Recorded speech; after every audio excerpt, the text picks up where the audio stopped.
იმ დღეებში გამოვიდა კეისარ ავგუსტუსის ბრძანება, აღეწერათ მთელი მოსახლეობა. ეს აღწერა პირველი იყო კვირინოსის მმართველობისას სირიაზე. ყველანი მიდიოდნენ ჩასაწერად, თითოეული თავის ქალაქში. იოსებიც წავიდა გალილეიდან, ქალაქ ნაზარეთიდან იუდეას, დავითის ქალაქში, რომელსაც ეწოდება ბეთლემი, ვინაიდან იგი დავითის სახლისა და ტომისა იყო. რათა ჩაწერილიყო მარიამთან ერთად, რომელიც მასზე იყო დანიშნული და იყო ორსულად.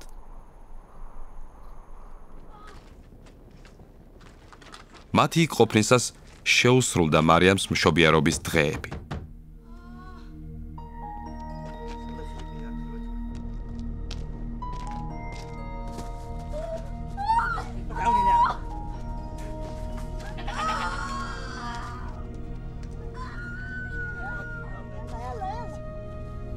დაშვა ძე თავისი პირმშო, შეახვია და მიაწვინა იგი ბაგაში, ვინაიდან სასტუმროში არ იყო ადგილი მათთვის.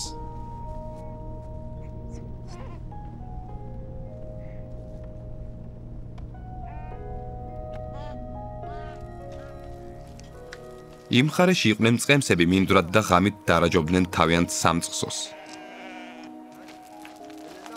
დაჰა, უფლის ანგელოზი დაადგა მათ, უფლის დიდება გამოუბწყინდათ და შეშინდნენ დიდი შიშით. უთხრა მათ ანგელოზმა: ნუ გეშინიათ. აჰა, გახარებთ დიდ სიხარულს, რომელიც მთელი ხალხისა იქნება.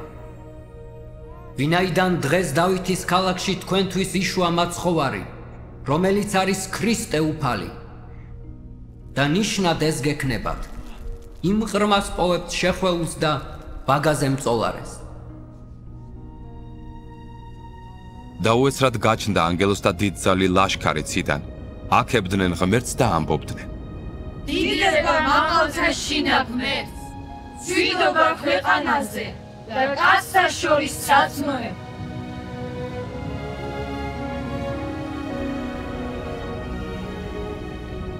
როდესაც ანგელოზები ზეცად ამაღლდნენ, მწყემსებმა უთხრეს ერთმანეთს: წავიდეთ ბეთლემს და ვნახოთ რა მოხდა იქ უფალმა რომ გვაუწყა. სწრაფად მივიდნენ და ნახეს მარიამი და იოსები და ბაგაზე მწოლარე ყრმა.